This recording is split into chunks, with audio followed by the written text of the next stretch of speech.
para a gente ter uma mudança do lado de fora na nossa vida, a gente primeiro precisa mudar do lado de dentro.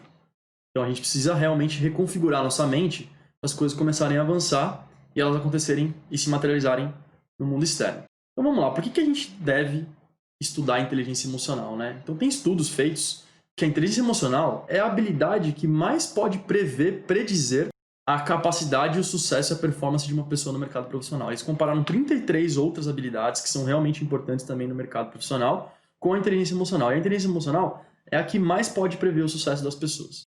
Outros elementos aqui para ver se te convencem a estudar esse assunto. 90% das pessoas que têm a maior performance no mercado, elas têm um alto nível de QE, no caso, né, que é o coeficiente de inteligência emocional. Ele é responsável por 58% da performance das pessoas no trabalho. E pessoas que têm um alto nível de QE, elas chegam a ganhar, isso aqui é um estudo feito nos Estados Unidos, $29 mil a mais por ano do que as pessoas que não têm. Então acho que isso aí já deve ter te convencido que isso é um assunto importante.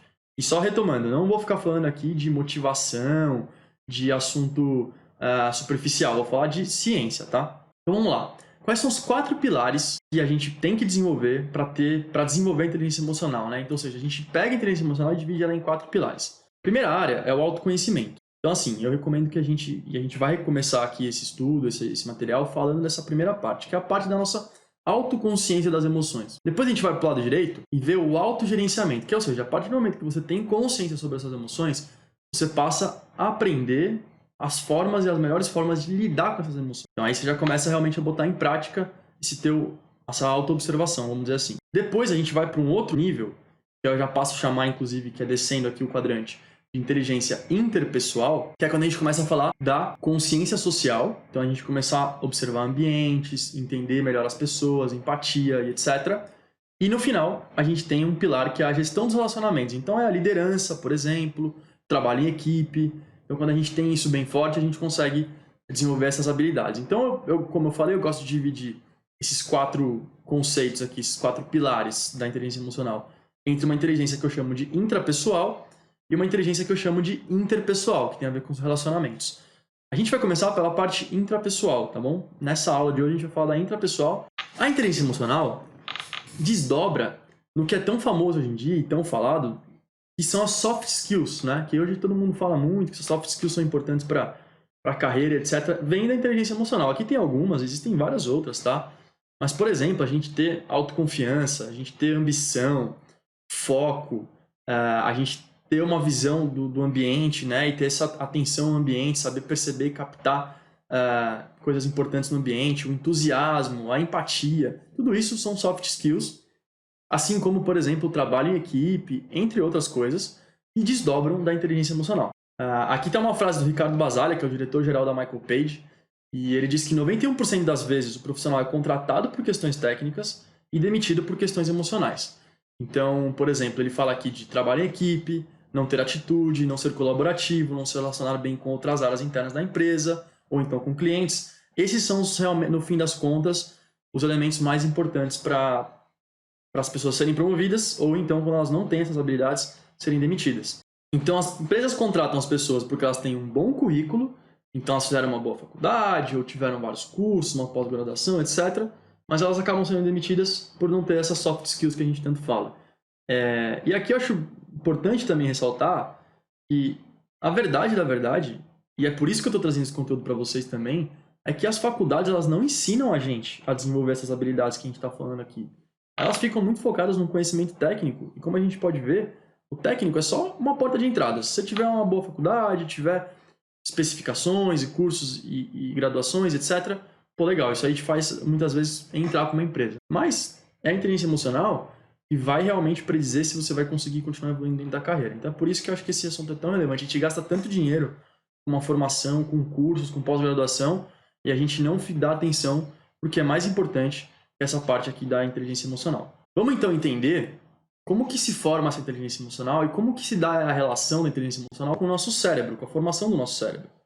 Você provavelmente já deve ter visto esse modelo, né, de cérebro que fala que tem um lado esquerdo mais lógico, o lado direito mais emotivo, artístico, etc. Na verdade, eu não sei qual que é o lado, se é o esquerdo ou o direito, eu nunca dei muita bola para esse tema, porque é um mito, na verdade, não é assim que funciona, tá?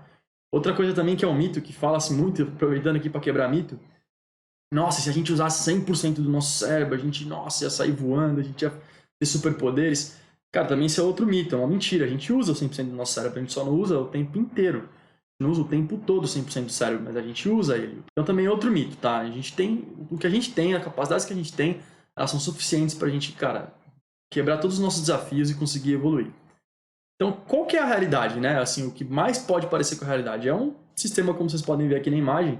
Eu não sou especialista nesse assunto, mas que você pode perceber que existem simetrias, né? Então, assim, o lado direito, o lado esquerdo, eles estão trabalhando de forma conjunta e conectada. E certamente existem certas reações, certos elementos que acontecem mais de um lado do que do outro, mas não é direito e esquerdo. Então... Agora, um modelo que eu acho que faz sentido, eu acho legal da gente estudar, é o modelo que é tido hoje como um modelo em que o cérebro evoluiu ao longo dos anos, dos milhares de anos em que a gente existe como espécie, né? São, na verdade, 1,7 milhões de anos que a gente existe como espécie, o Homo sapiens. E aí é legal porque a forma que realmente a gente entende hoje, que é como o cérebro se desenvolveu e que a gente pode observar, por exemplo, no desenvolvimento de feto, né? É de dentro para fora, de cima para baixo, né? Então ele começa no cérebro que é chamado de cérebro reptiliano e tem uma relação muito grande com coisas que a gente não controla de jeito nenhum, assim, que é o nosso metabolismo, nosso batimento cardíaco. Então a gente pode até controlar de forma indireta algumas coisas, mas não diretamente. Depois vem o sistema límbico. O sistema límbico ele está conectado com as nossas emoções. Então ele tem toda essa relação, assim, quando a gente sente raiva, tristeza, medo, tudo acontece ali dentro do sistema límbico. E o neocórtex, que muito do sucesso da espécie humana se deve à proporção que existe tão elevada do neocórtex versus o tamanho do cérebro humano. É muito maior do que em qualquer outro mamífero, em qualquer outra espécie, e é aí daí que vem a nossa capacidade de ter o raciocínio lógico, de desenvolver tecnologias, de entender humor, música, entre outras características. Mas não pense você que é como se cada um desses elementos, cada um desses cérebros fosse desconectado. Na verdade, está tudo conectado, muito conectado. Então a gente consegue ouvir uma música, entender uma música e sentir uma emoção através daquela música, né? E se você tocar uma música para um cachorro, para um outro bicho qualquer, ele não vai entender. Não vai ter uma emoção, ele não vai captar, ele não vai sequer saber o que significa uma música, né? Esse tipo de coisa que o neocórtex fez com a gente. Mas você pode perceber que é tudo conectado. Tanto o sistema límbico quanto o sistema do neocórtex. Então existe esse debate se o que é mais importante, se é o QI ou o QE, né? A inteligência lógica, o raciocínio lógico ou essa inteligência emocional. Mas a verdade é que um influencia o outro. Então as emoções influenciam as decisões e o pensamento racional influencia as emoções. Então um sentimento é conectado com o outro e melhorar um melhora diretamente o outro também. Mas tem uma coisa só que eu acho importante também a gente já de começo ressaltar aqui, é que a mente é muito poderosa. E para a mente emocional, as coisas não precisam necessariamente ser definidas pela sua identidade objetiva. Para a mente emocional, um elemento pode representar outro. Então, muito dos estudos do Freud e do sonho se baseiam nisso. Diz que o sonho é aquela coisa maluca, né? A gente vê certas coisas e tal, mas na verdade tem um significado. Porque para a mente emocional, às vezes uma lembrança ela pode causar uma percepção de alguma coisa mais forte, mais poderosa do que a própria coisa acontecendo de fato. Eu acho que isso é muito importante. É por isso, por exemplo, que quando a gente vai ao cinema e a gente assiste um filme de terror, a gente, cara, fica com medo, mesmo sabendo que aquilo é uma ficção, não é verdade. Ou então, quando a gente vê um filme, como esse filme que está aqui na apresentação, você pode se emocionar pra caramba vendo um filme desses, mesmo sabendo que não é uma história de verdade. E falando em cinema, e agora entrando um pouco mais no assunto das emoções, eu recomendo muito que depois que você assistir essa aula aqui, você assista esse filme que está aqui na tela, que é o filme Divertidamente. Cara, vale muito a pena. O Paul Ekman, que é um daqueles pesquisadores que eu disse que esse material aqui está baseado, ele estuda, é um estudioso profundo das emoções, e ele desenvolveu, ele ajudou a desenvolver esse filme. É muito legal, a gente consegue ver nesse filme a evolução das emoções numa criança, desde quando ela é um bebê até ela ir crescendo e entrando na fase adulta, fora tudo que existe aí de legal no filme. E pode parecer que é um filme para crianças, mas dependendo do seu olhar perante o filme, não é só para criança, não. Vale a pena assistir. Então vamos lá, a gente está falando aqui de inteligência emocional. Vamos entender o que são as emoções. Então a emoção, ela vem da palavra do latim, cara, eu sempre quis fazer isso, do latim movere, que significa movimento. Então a emoção, ela intrinsecamente, ela significa e está conectada com uma ação.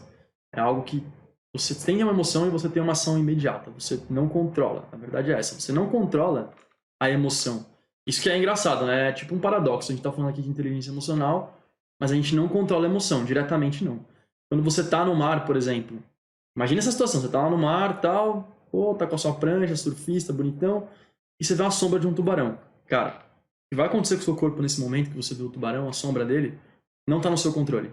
Você provavelmente vai ficar pálido, você vai ficar com o coração acelerado, com sensação de fuga, com energia nos membros mais adjacentes, né, nos braços, nas pernas. Enfim, várias outras coisas vão acontecer, seu coração vai acelerar. Então não está no seu controle. A emoção que você sente naquele momento é tão intensa que ela toma conta de você. Então vamos entender quais são as emoções, né? Segundo vários cientistas, existem 5 emoções principais, primárias, vamos assim dizer. Elas são a alegria, o nojo, a tristeza, o medo e a raiva. São essas 5 que são a base primária. A verdade é que não existe um consenso, né? 100% dos estudiosos, pesquisadores acreditam nisso, mas a maioria entende e concorda com esse modelo aqui de 5 emoções e eu acho que faz muito sentido também. Só que você vai falar, putz, mas eu não tenho só raiva ou só alegria. É verdade, não é bem assim. A gente tem dentro dessas emoções estados emocionais. Então, por exemplo, a raiva, aqui nesse gráfico a gente mostra desde a menos intensa até a mais intensa dos estados emocionais da raiva, a gente tem vários estados emocionais. Então a gente tem, por exemplo, a irritação. Pode ser leve, né? Começa ali no menos intensa, até um nível inicial ali, né? Uma irritação não é algo que realmente toma conta da gente. A gente se fica incomodado, né? Com algumas coisas, às vezes a gente está irritado com um sapato que está meio apertado, está meio desconfortável e tal, mas não é um negócio que vai explodir dentro da gente de emoção, né? Agora tem outras emoções, outros estados emocionais, como a frustração, o rancor, a vingança, ou então a fúria, que já são realmente muito intensas. Elas vêm em picos, né? Elas vêm, explodem, e depois elas vão embora até, às vezes, rápido. Porque a fúria, ela vai embora rápido, vamos dizer assim. Mas quando ela vem, ela explode. Então, esses são estados emocionais que a gente pode ver da raiva. E isso a gente pode ver em outras emoções também. Outros estados emocionais, por exemplo, do medo, como a ansiedade. Acho legal destacar aqui a ansiedade. Para você ver, né? A ansiedade, ela vem do medo, né? Então a gente tem medo do futuro, provavelmente, aqui quando a gente está falando da ansiedade, né? A gente fica imaginando o futuro, e a gente tem medo, a gente não sabe como vai ser, a gente fica colocando situações que nem existem, e a gente fica na ansiedade, que ela pode ser, de certa forma, até leve, mas ela pode ser muito intensa, como a gente pode ver aqui no gráfico. E o mesmo acontece com as outras emoções, existem outros estados emocionais, do nojo, a tristeza, que tem o desapontamento, que pode ser leve, moderado, até uma angústia profunda, né? Da pessoa realmente estar muito mal, muito triste. E a alegria, que vem desde o prazer sensorial, a gente gostar de comer alguma coisa, gostar de se sentir bem fisicamente com alguma situação, até o êxtase, excitação, o encanto, né? Que a gente fica realmente absorto, né? naquele sentimento. Mas cada uma dessas emoções e desses estados emocionais levam a respostas emocionais. Então, por exemplo, algumas respostas possíveis provindas de um estado emocional de raiva podem ser, por exemplo, discutir, brigar, usar força física, ser agressivo, entre outros. Então aqui está na tela. O que eu vou fazer?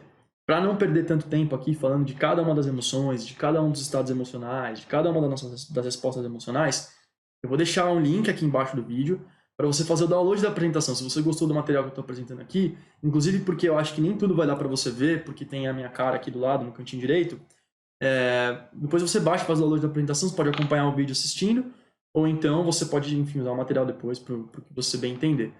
Mas o interessante é você ver que existem respostas emocionais, e o medo da mesma forma, existem respostas emocionais que provém do medo, do nojo, como até vomitar, por exemplo, da tristeza, a gente tem vergonha, a gente pode se lamentar, da alegria, a gente pode querer mais, né? A gente pode ficar complacente ou saborear aquela alegria, entre outras respostas emocionais. Mas o que eu quero me atentar aqui, porque como eu disse, vai ter um pouco de teoria, porque acho que é importante para a gente pegar a teoria para depois usar a prática, mas eu quero ir mais para a prática, né? Para como a gente usa isso no nosso dia a dia e no mercado profissional principalmente.